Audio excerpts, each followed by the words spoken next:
Hello out there. It's week 9. It's time for the MCC news. I am your host, your 5-time MCC champion, Alan Morrow. So now let's get to the news.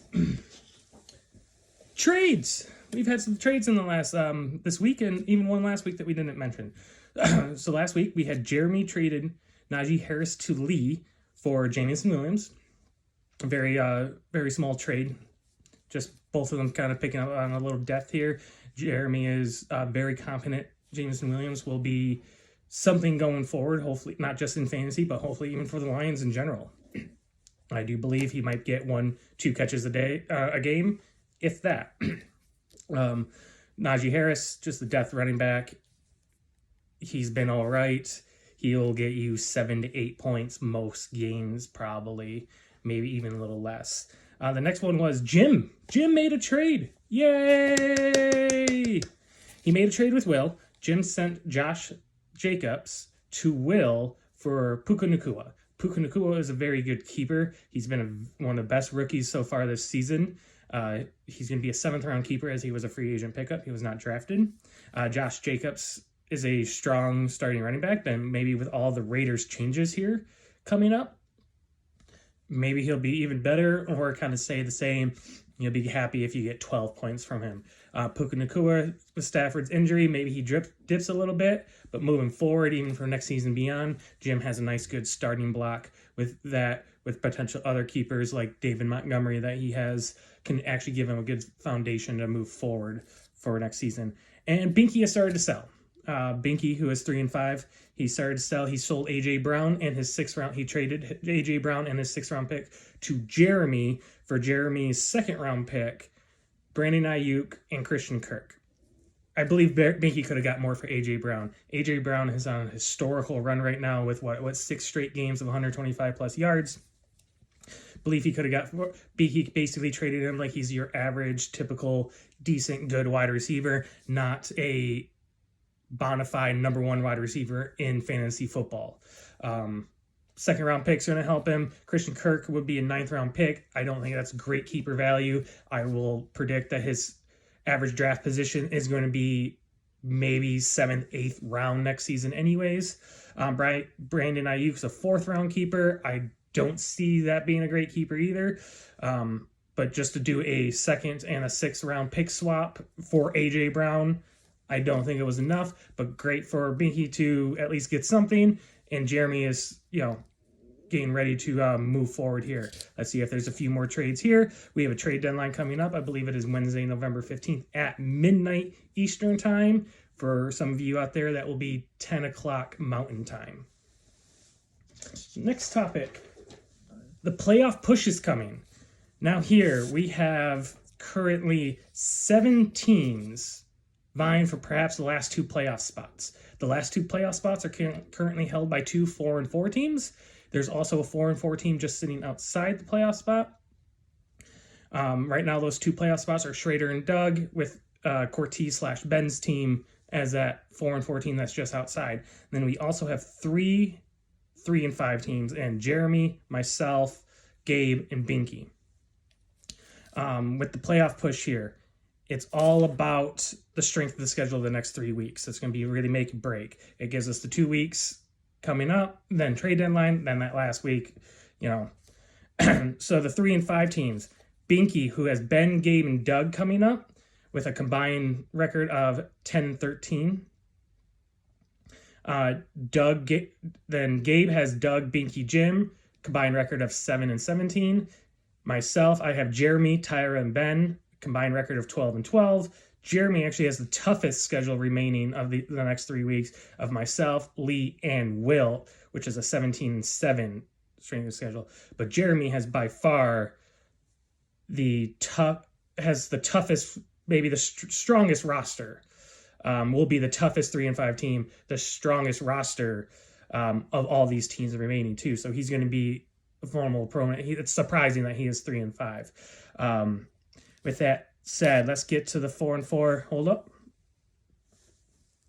Oh, looks like we are getting some breaking news right now.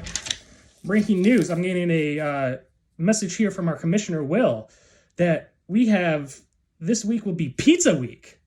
Pizza Week, for people that don't know, there's a certain stat category. If you win it this week, you get a gift card for free pizza and bread or anything that you want from your favorite pizza place. This is great news. What is it? Continue to read. Pizza Week stud kickers. So trying to get the details just live, just like right now. I'm trying to get those to you as fast as possible. So it looks like here, the stud kickers, it will be the combined field goal yardage of all made field goals from your respective kicker that week. For instance, if your kicker scores 3 30-yard field goals, that's 90 yards. If another kicker scores 2 50-yard field goals, that's 100 yards. The 100 yards will win and can win free pizza. That is fantastic news. It's our first pizza week. Usually we have 1 or 2. This was something I added in during the COVID season, but that's fantastic. So get your stud kickers, get them in the lineup. I think James just picked up a kicker. Hopefully that kicker that he just picked up this morning will help him towards free pizza. But let's see. It's a very good category because it doesn't matter how strong your roster is. Kickers are just a wild card every single week. So everybody has a very strong possibility of hitting this one. I'm looking very forward to it. I'm so glad Will got me that message just now during the MCC news for our first ever breaking news. Now let's get back to our topics. Where were we? Playoff push. So we're back. The 4-4 teams. Ben and Mike has Binky, Jim, and myself coming up. Combined record of 7-17. Schrader has Lee, Will, and James. Combined record of 19-5. So out of the 4-4 teams, and out of all these teams, Schrader has the toughest schedule. Maybe has one of the weaker rosters too. Doug has Gabe, James, and Binky a combined record of 11-13.